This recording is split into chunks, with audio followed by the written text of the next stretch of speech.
And now, tonight's presentation of radio's outstanding theater of thrills, Suspense. Tonight, we bring you a story of a man who found that murder was not the only way out of his problem. We call it The Beetle and Mr. Bottle. So now, starring Mr. Eric Snowden, here is tonight's suspense play, The Beetle and Mr. Bottle.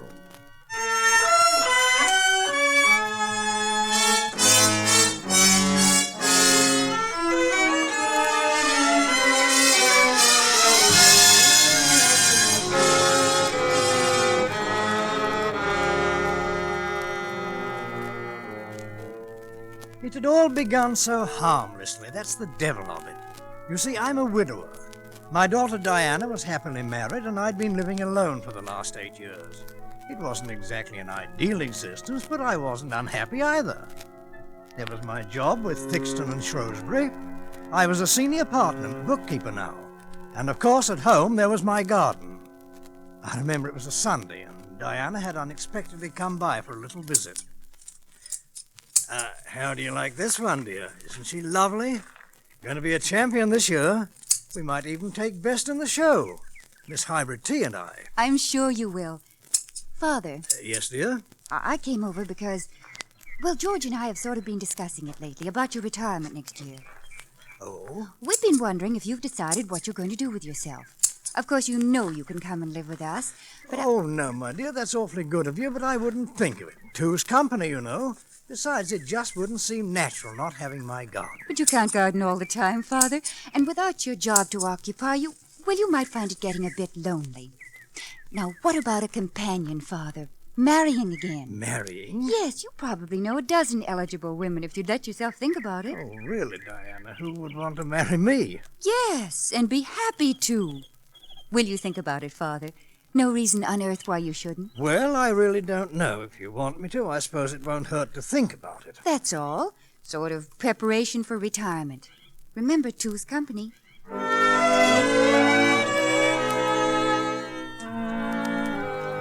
Diana was quite right, that marrying again. However, I promised Diana I'd at least think about it.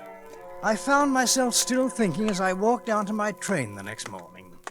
Morning, Mr. Bottle. Oh, Constable Wiggins. You won't be getting to the station down this street, Mr. Bottle. You're going the wrong way, sir. Wrong way? Why, so I am. The first time I've seen you turn the wrong way in 15 years. Everything all right, sir?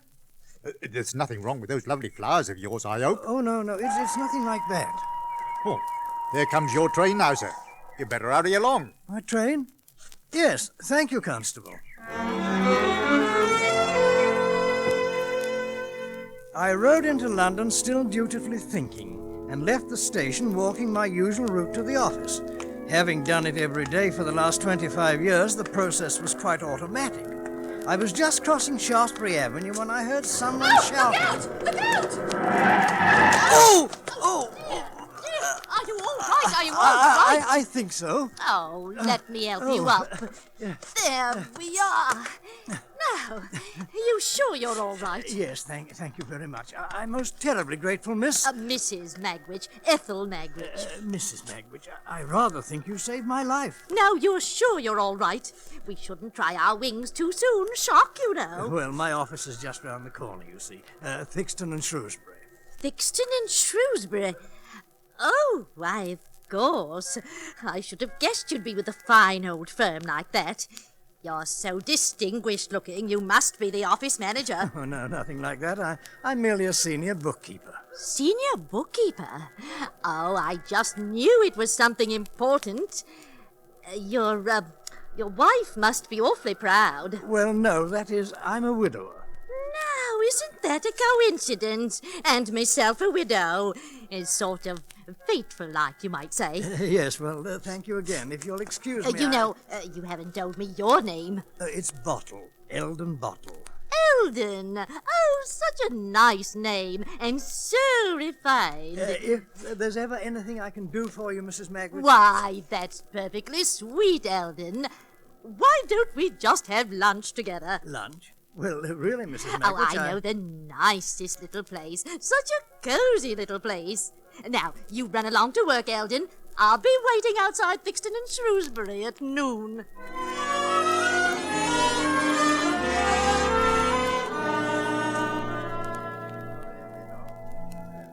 Now, tell me all about yourself, Eldon. You've hardly said a word. Well, I don't think there's much to tell. Now, you're just being modest.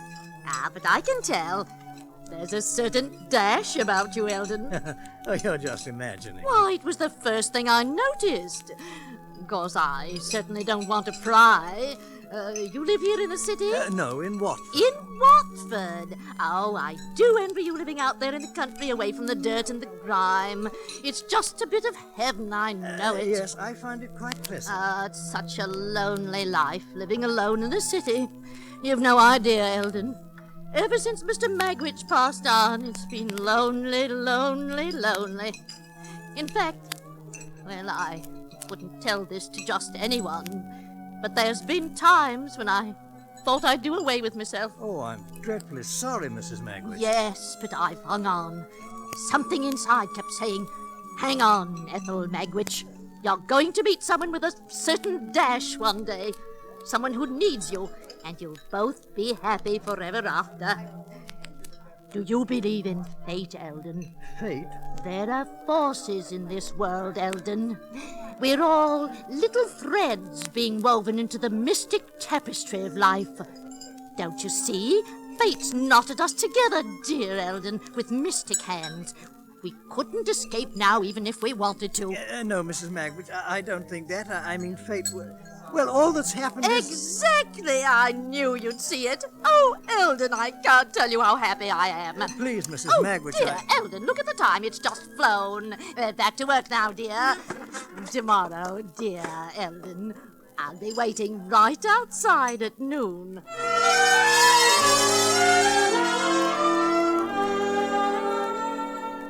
I've never been sure which hit me that day, the car or Mrs. Magwitch. The next noon, she was waiting faithfully outside the office, and we went to lunch again.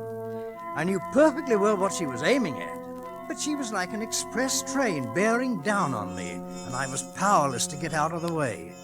The days that followed are quite hazy. I don't even recall proposing, but I must have some way or other, because suddenly we were married.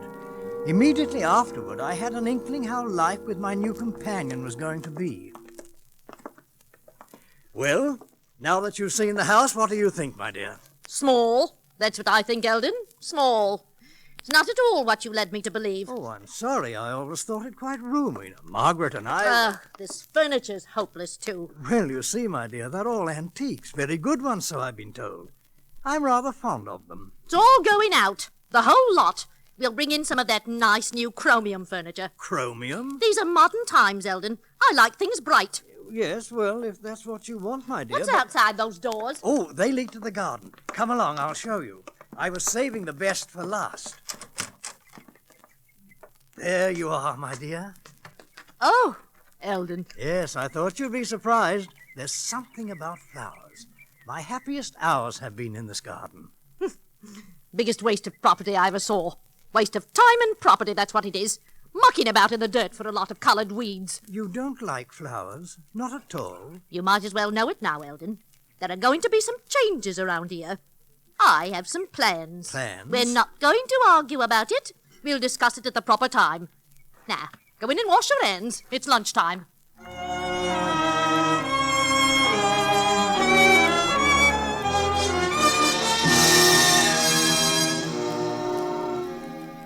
Marriage, that is, a successful marriage, is based on compromise.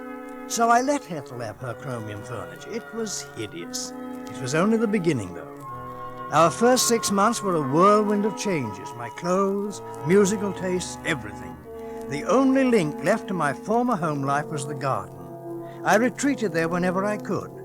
Then one evening I came home to another surprise. Oh, Charlie! Oh, no, you don't mean it. And then, now this is really funny, she says... Ethel? Oh, so you're home. Just look who's here, Eldon. It's Charlie. Oh, so this is Eldon, eh? Hello, Dad. Dad? You mean this is your son? Of course he's my son. What's the matter with you? I've told you about Charlie, don't you remember? I'm sorry, dear, but I'm afraid I don't. Eldon, I distinctly told you about Charlie. Are you trying to embarrass me? No, calm yourself, Mum. There's nothing to get in a row about. I'm here. That's all that matters to Dad. Isn't it, Dad? Well, yes, of course. Yeah, of course. Now, how about joining us in a little drink, eh? We're celebrating dear Charlie's release, Eldon. Release? From the Navy. That's what Mum means, don't you, Mum? Yes, of course, that's what I mean. Yeah. How about a nip for you, Dad, eh? You say when. Thank you, I don't drink. Don't drink? That's right, Charlie. Most ordinary little man you ever saw. Now, we're going to talk about Charlie. We're going to help Charlie, Eldon. Oh, we are? In a business way, Dad. Now that I'm living with you, Mum thinks I ought to be doing something. For a little business, all nice and legitimate. Mum told me about her plan and I think it's lovely. Plan? I told you I had plans, Eldon. First time I saw this place. Just never you mind. It's for Charlie. That's right. There's no sense in troubling you till we get it all worked out. Going to be a regular gold mine, Dad. Gold mine? Charlie and I will handle it, Eldon. Yes, but I would like to know something about it. At the proper time, Eldon. Yes, my dear, but... Eldon, you've been trying again. Now, run along out to that garden of yours. You may not have it much longer. That's right, Dad. You're going to see some big changes around here, so enjoy it while you may. Dad? Now, I'm a firm believer in compromise, but it was dawning on me I was doing more than my share. I resolved that whatever their cryptic plan, it was not going to include my garden. Since they refused to discuss it in my presence, I was forced to discover it in my own way. The opportunity came one evening a few days later as I was spraying my roses for insects. I loathed them, destructive little beasts. From the corner of my eye, I could see Ethel and her son near an open window in deep conversation. I moved toward the window carefully. No, Mum, I don't think it'll be the best way. The bar should be over there against that wall. Oh, I'm afraid that wall's a bit small for the bar, Charlie. Well, we don't need a big one, Mum, with all the tables and chairs we're planning on. Now, don't forget now, we're extending this room out over the garden. No sense in cramping ourselves. Yeah, that's all right, Mum. But anyway you look at it, we're going to have the sweetest little town this side of Buckingham Palace. You couldn't have picked a nicer bit of property. You know your mother, Charlie. Always merry with an eye to business. Yeah, when do we inform the little gardener? You know, he might throw a bit of a fuss. Oh, him. I'll wrap him around my little finger. I couldn't believe my ears. There were only two words to describe my reaction. Something snapped. This monstrous express train of a woman that had crashed into my life was now aimed at my garden. Any feeling I might have had for her left me completely. I was going to stop her, and I was capable of the most drastic means. Later that evening, when we were alone, I gave her one last chance. Ethel, I have something to say to you. What? It's about your plan for the house. I've told you, Eldon. I'll discuss it with you at the proper time. I already know about your plan for this nice bit of property, my dear. Oh, you do? Just what have you got to say? Don't try it, my dear. Now, you see, that's exactly why I didn't want you to know. You're just not a businessman, Eldon. You're content to live in your backward little way, depriving those who love you. You're the kind that has to be shown, Eldon. I'll give you one chance, Ethel. Eldon, you're going to make me angry in a moment. Either you agree to divorce immediately or... A divorce? I advise you to agree, Ethel. You advise me to what? Do you or don't you? Let me tell you something, Eldon Bottle. I love you. Try and divorce me and I'll break every bone in your body. Then there's nothing more to say. I should think not. By the way, my dear, I'll be spending tomorrow night in the city. Why? It's the annual audit of the books. I'll be working quite late, so I usually spend the night in a hotel. Otherwise, I hardly get home before I have to be at work again. Oh, all right, Eldon. Business is business. Charlie's off till the end of the week, too. Oh, he is? You'll be all alone. Don't worry, I'll enjoy myself. Now, run along to bed. As I left the room, I turned to look at her, seeing her for exactly what she was, a monstrous female beetle perched on a chromium chair. It was only a matter of extermination.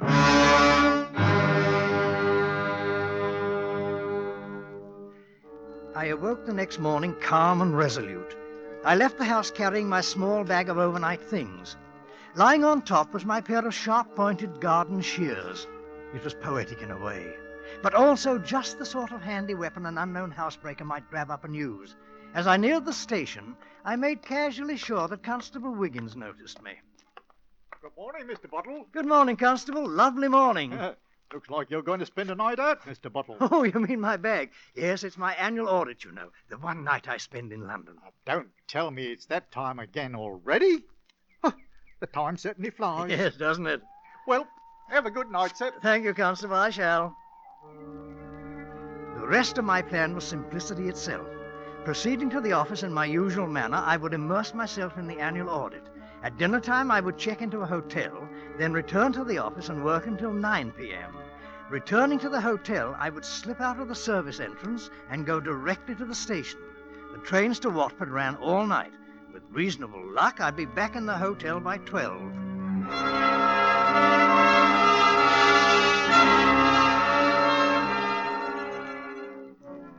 As I planned, I arrived back in Watford at 10:05. There was a moon, but I cautiously kept to the side streets and made my way unseen. It was all working perfectly. I slipped into the garden and crept up to the garden door, took the shears from my inside pocket. Who's there? Charlie? Who's there? Charlie? Who's in here? Oh, Eldon. What on earth?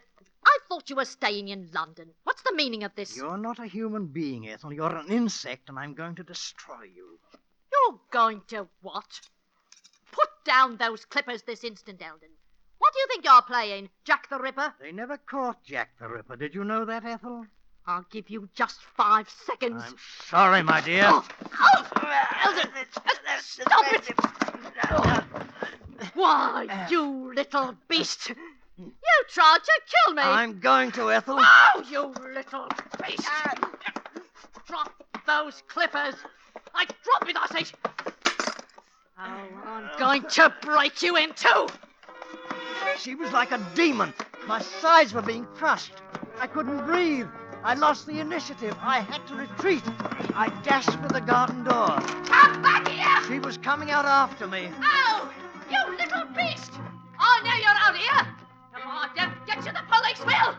You better cry for the police! She started for the other end of the garden. I waited until she got there, then ran for the street. The only safe place was London, and I went there. It was hardly a surprise when I arrived at work next morning and saw the police outside the building. It was useless to run, but I preferred giving myself up to Constable Wiggins. I went to a phone and called him. Yes, Mr. Bottle. Where are you? I've asked the London police to pick you up. I've just seen them outside the office. It won't be necessary. I'm returning to Watford on the next train. Don't worry, I'll come right to the police station.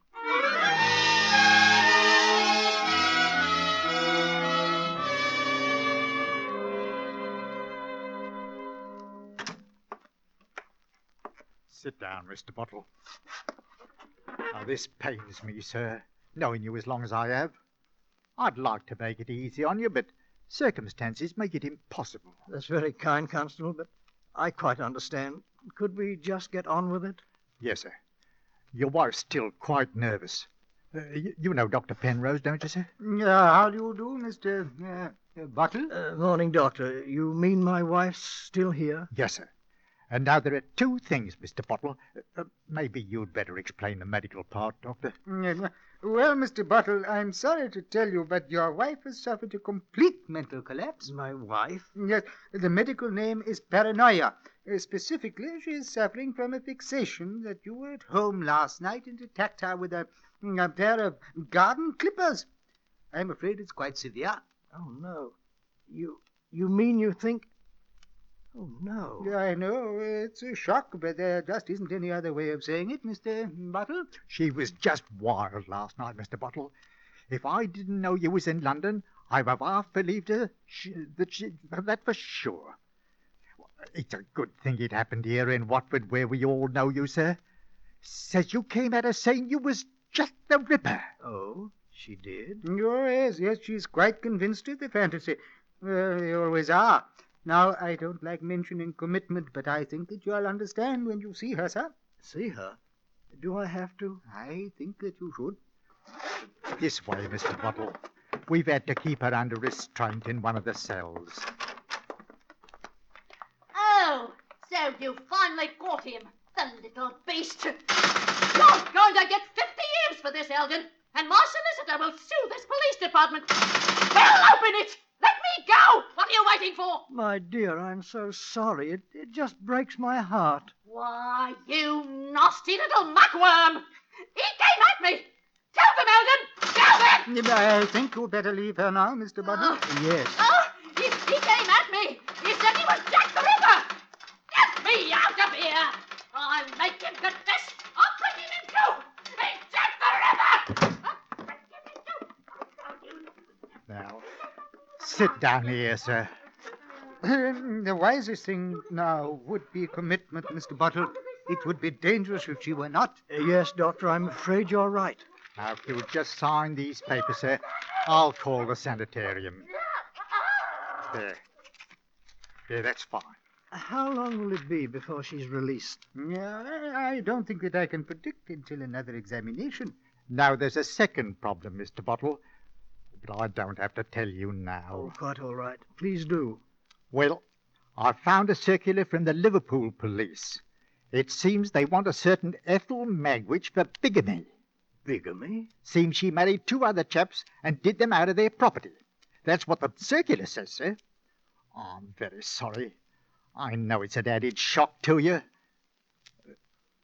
Mr. Bottle, maybe you'd better go home, sir. Yes, I think I will.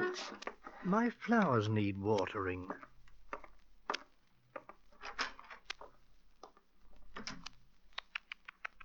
Poor chap. Those are 2 terrible blows, Constable. Yes, sir. But it's a funny thing, Doctor. I could have sworn I saw him smile.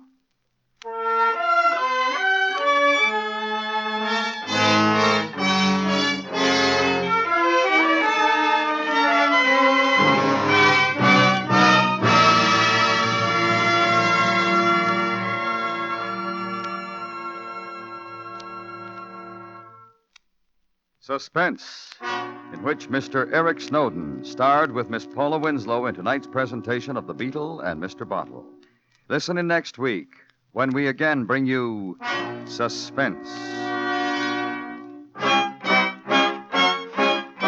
Suspense is produced and directed by Anthony Ellis. Tonight's script was written by Richard Chandlee. The music was composed by Rennie Garrigan and conducted by Wilbur Hatch. Featured in the cast were Ben Wright, Raymond Lawrence, and Ellen Morgan. Suspense.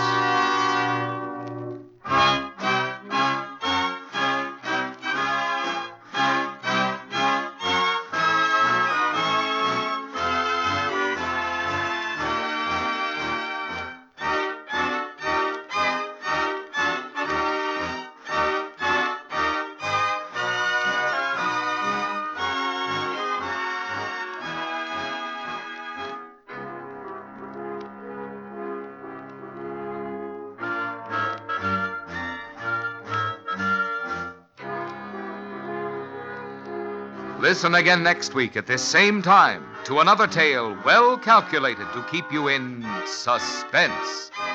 This is the United States Armed Forces Radio and Television Service.